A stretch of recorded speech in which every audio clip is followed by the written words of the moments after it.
ಈ ರಾಷ್ಟ್ರದಲ್ಲಿ ಸೋನಿಯಾ ಗಾಂಧಿ ಅವರು ಪ್ರಧಾನಮಂತ್ರಿ ಆಗುವ ಸ್ಥಾನವನ್ನು ಬಿಟ್ಟು ಮನಮೋಹನ್ ಸಿಂಗ್ ಅವರನ್ನು ಪ್ರಧಾನಮಂತ್ರಿ ಮಾಡಿದ ಒಂದು ಸಂದರ್ಭ ಭಾಳ ರಾಷ್ಟ್ರದ ಉನ್ನತಿಗೆ ಭಾಳ ಅವಕಾಶ ಆಯಿತು.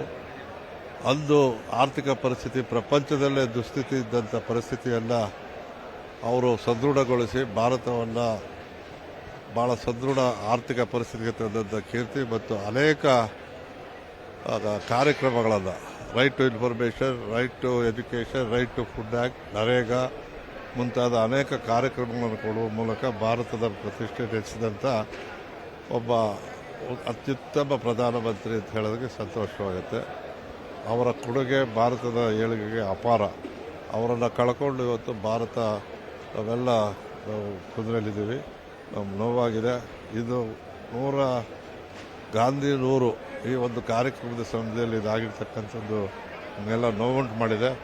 ಆದರೂ ಕೂಡ ಅವರ ಒಂದು ಅಗಲಿಕೆ ನಮಗೆಲ್ಲ ನೋವನ್ನು ತಂದಿದೆ.